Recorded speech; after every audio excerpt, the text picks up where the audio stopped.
अध्याय 6 ध्यान योग।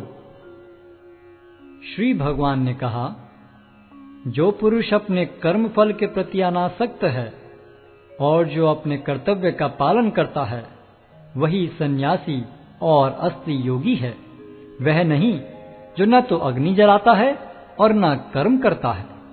हे पांडुपुत्र, जिसे सन्यास कहते हैं उसे ही तुम योग अर्थात पर ब्रह्म से युक्त होना जानो, क्योंकि इंद्रिय तृप्ति के लिए इच्छा को त्यागे बिना कोई कभी योगी नहीं हो सकता।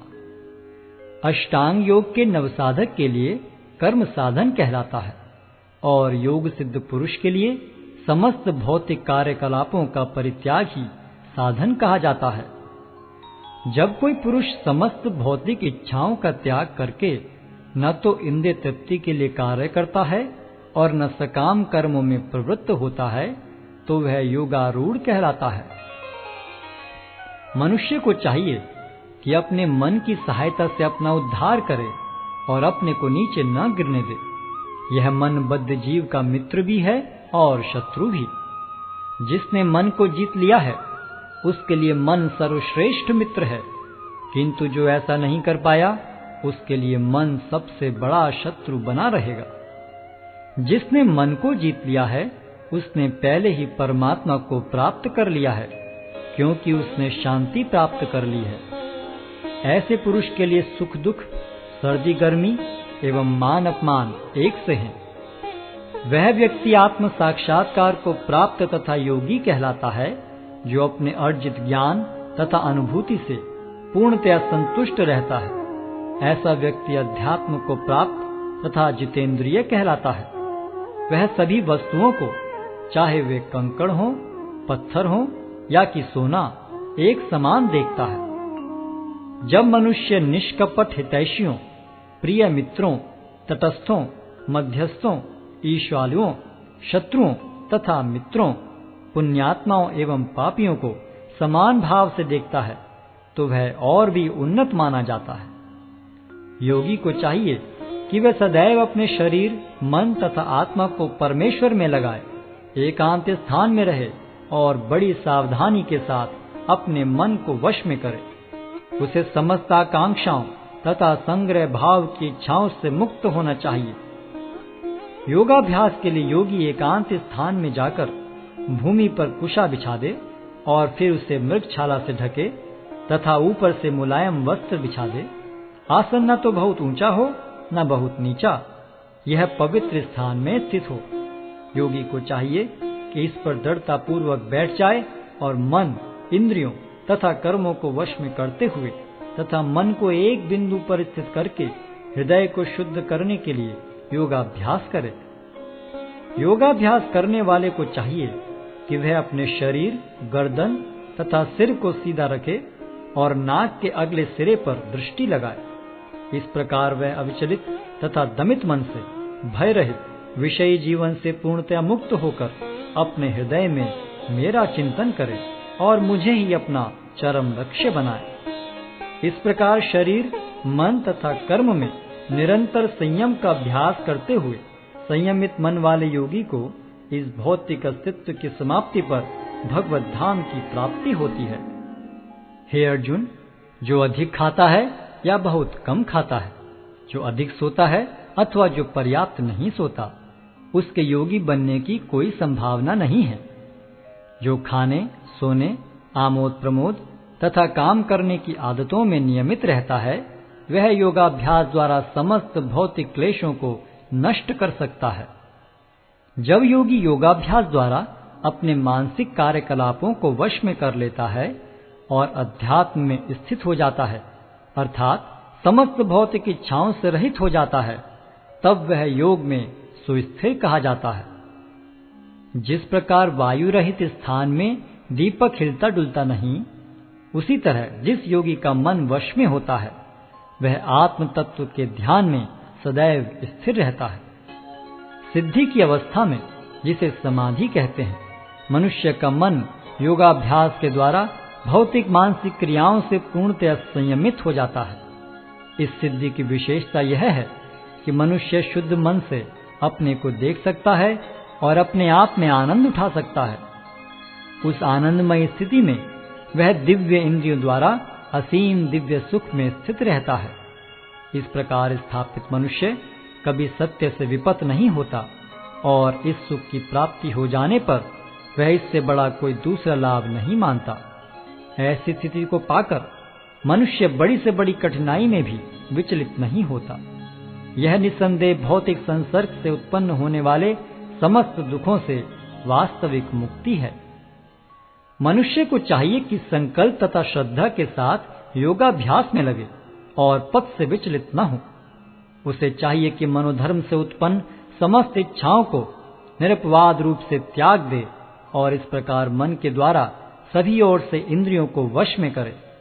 धीरे धीरे क्रमशः पूर्ण विश्वास पूर्वक बुद्धि के द्वारा समाधि में स्थित होना चाहिए और इस प्रकार मन को आत्मा में ही स्थित करना चाहिए और अन्य कुछ भी नहीं सोचना चाहिए।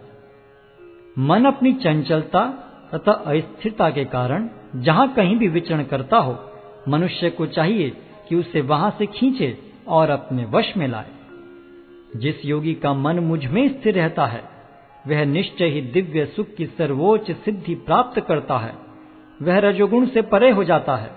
वह परमात्मा के साथ अपनी गुणात्मक एकता को समझता है और इस प्रकार अपने समस्त विगत कर्मों के फल से निवृत्त हो जाता है। इस प्रकार योगाभ्यास में निरंतर लगा रहकर आत्म संयमी योगी समस्त भौतिक कलमश से मुक्त हो जाता है और भगवान की दिव्य प्रेम भक्ति में परम सुख प्राप्त करता है। वास्तविक योगी समस्त जीवों में मुझको और मुझ में समस्त जीवों को देखता है। निस्संदेह स्वरूप सिद्ध व्यक्ति मुझ परमेश्वर को सर्वत्र देखता है।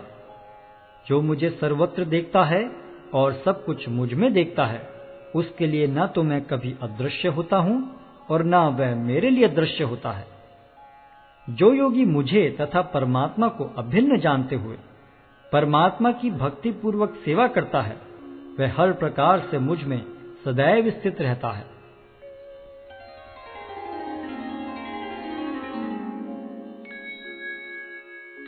हे अर्जुन, वह पूर्ण योगी है जो अपनी तुलना से समस्त प्राणियों की उनके सुखों तथा दुखों में वास्तविक समानता का दर्शन करता है।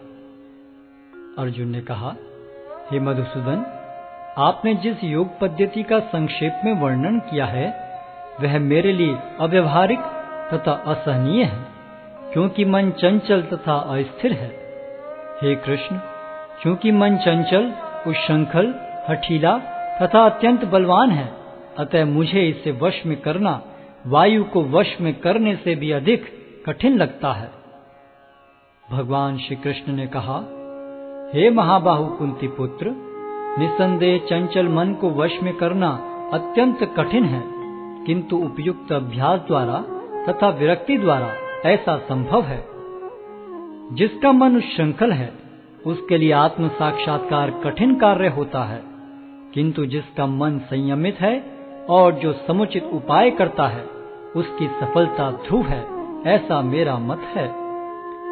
अर्जुन ने कहा, हे कृष्ण, उस असफल योगी की गति क्या है जो प्रारंभ में श्रद्धा पूर्वक आत्म साक्षात्कार की विधि ग्रहण करता है, किंतु बाद में भौतिकता के कारण उससे विचलित हो जाता है और योग सिद्धि को प्राप्त नहीं कर पाता।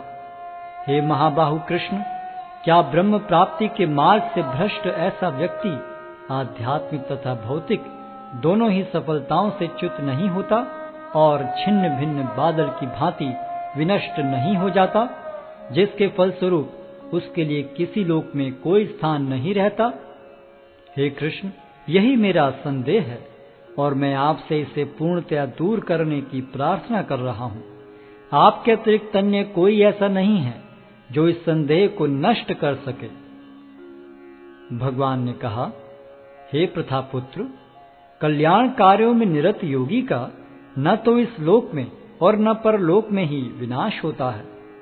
हे मित्र, भलाई करने वाला कभी बुराई से पराजित नहीं होता।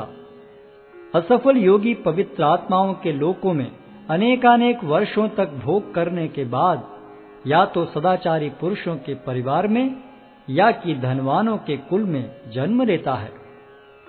अथवा वह ऐसे योगियों के कुल में जन्म लेता है जो अति बुद्धिमान है। निश्चय ही इस संसार में ऐसा जन्म दुर्लभ है। हे कुरुनंदन, ऐसा जन्म पाकर वह अपने पूर्व जन्म की दैविक चेतना को पुनः प्राप्त करता है और पूर्ण सफलता प्राप्त करने के उद्देश्य से वह आगे उन्नति करने का प्रयास करता है। अपने पूर्व जन्म की दैवी चेतना से वह न चाहते हुए भी स्वतः योग के नियमों की ओर आकर्षित होता है। ऐसा जिज्ञासु योगी शास्त्रों के अनुष्ठानों से परे स्थित होता है, और जब योगी समस्त कलमश से शुद्ध होकर सच्ची निष्ठा से आगे प्रगति करने का प्रयास करता है तो अंततो गत्वा अनेकानेक जन्मों के अभ्यास के पश्चात सिद्धि लाभ करके वह परम गंतव्य को प्राप्त करता है। योगी पुरुष तपस्वी से, ज्ञानी से तथा सकाम कर्मी से बढ़कर होता है। अतः हे अर्जुन, तुम सभी प्रकार से योगी बनो, और समस्त योगियों में से जो योगी अत्यंत श्रद्धा पूर्वक मेरे परायण हैं, अपने अंतःकरण में मेरे विषय में सोचता है और मेरी दिव्य प्रेम भक्ति करता है, वह योग में मुझसे परम अंतरंग रूप से युक्त रहता है और सबों में सर्वोच्च है। यही मेरा मत है।